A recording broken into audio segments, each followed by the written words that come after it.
everybody. Give it up for Jonathan Hedvat.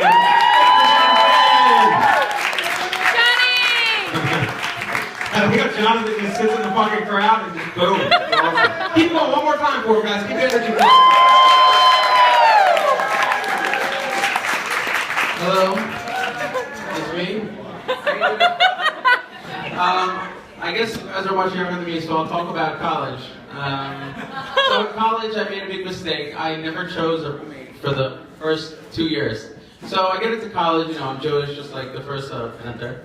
And, you know, you stole some of my thunder. But basically, I had this guy that's like, yeah, man, I can like skate over 12 feet. Like, what's up about you? I can dunk. And he's like, yeah, he didn't really listen to anybody. He just, you know, kept talking, and he was like, I don't know why like Jews like care about the Holocaust. I was like, oh, really? He's like, yeah, like why do they keep talking about it? I'm like, do you know how many people died? He's like 5,000. So like, I moved to like the more Jewish campus because I was like, oh God.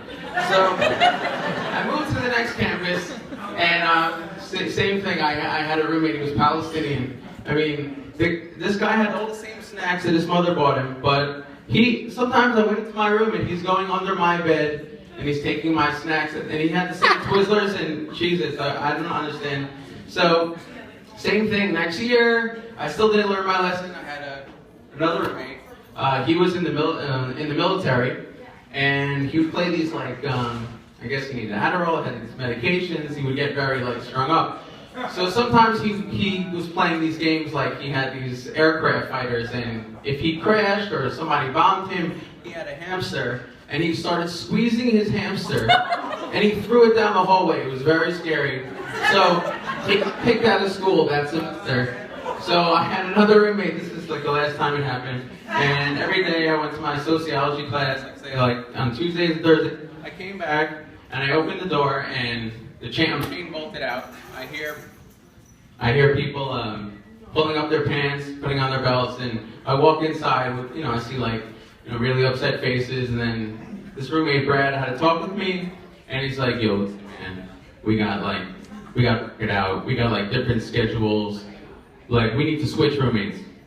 I got this guy Doc down the hall, like I'm in a room with him, and you're in a room with this guy Mario. So I meet this guy Mario, like, oh, so I'm gonna be a roommate, and I mean, looking at this guy, he had pink hair. He had like a tongue piercing, and he had those, you know, like on Halloween you can buy those white eyes, those contacts.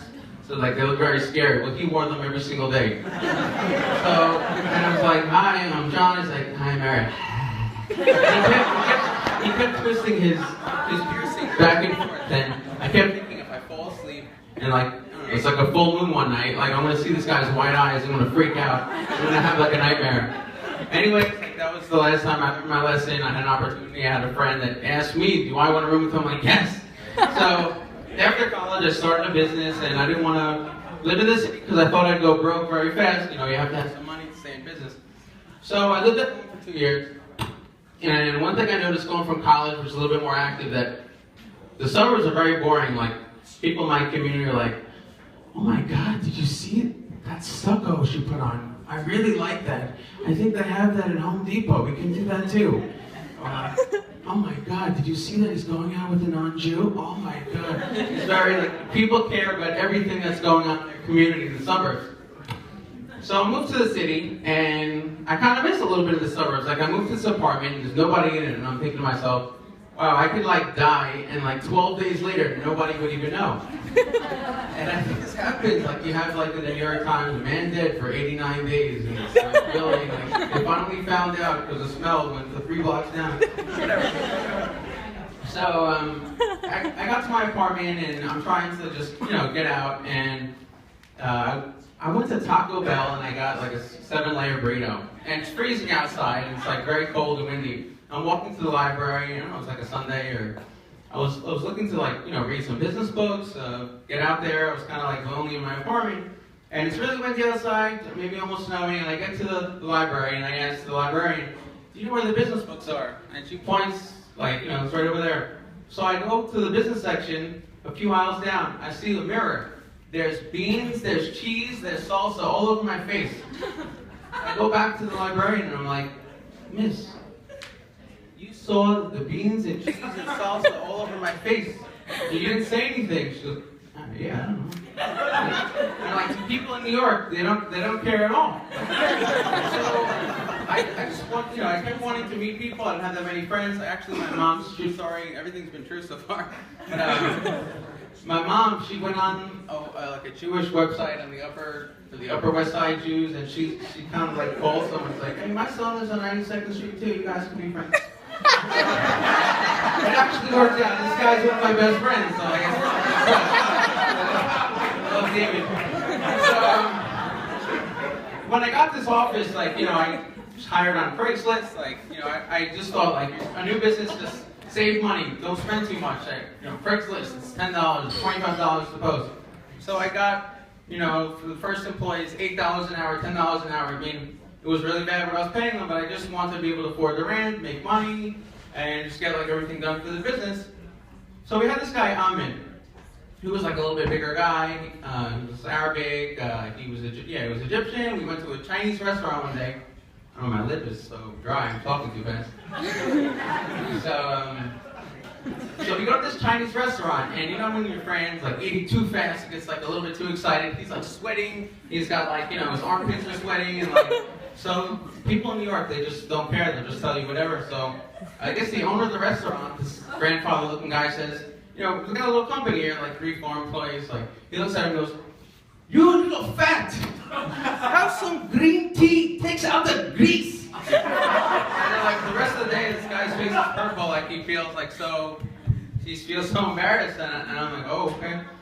And I had this other person work with me, Bernice. That's not really her name, but Bernice. I said, "Bernice, what is your ambitions?" And she said, I said, "What if Bill Gates came to you and you had a relationship with him, you met him, he liked you, what would you do?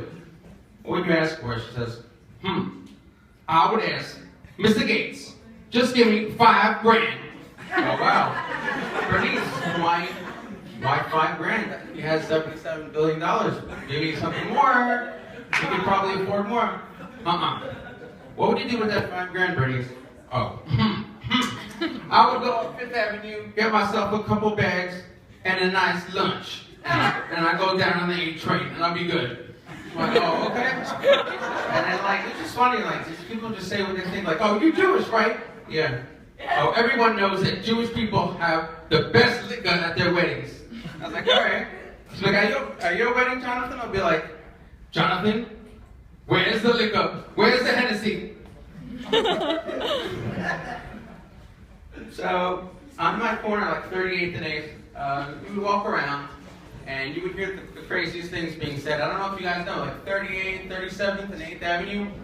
Before WeWork, you can get rent for $1,200 a month or $1,500 a month. You would hear insane things. This one guy says to this other lady, "Hey girl, you got $1?" And she says, "No, I don't got $1." And he says, "What do you mean? I see you selling your pussy all day long. What do you mean you don't got $1?" Oh my God. Crazy things you see. You see people come out of Dunkin' Donuts out of the bathroom with blood, a tissue with blood on it, coming out of the bathroom on drugs, and I wonder why I was getting such good rent. And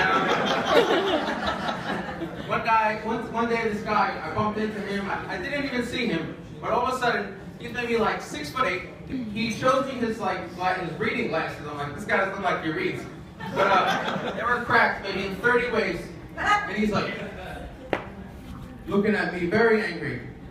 And I'm looking at the glasses. He goes, "What you did?" And I'm looking at the glasses, and they have 30 cracks. And I go, "How could they have 30 cracks?" You're like, "You just dropped it very lightly on the ground." And then I said, "Are you just trying to get money out of me, and you do this to everyone?" He goes, "Get the fuck out of here. Go in there." All right, thank you very much.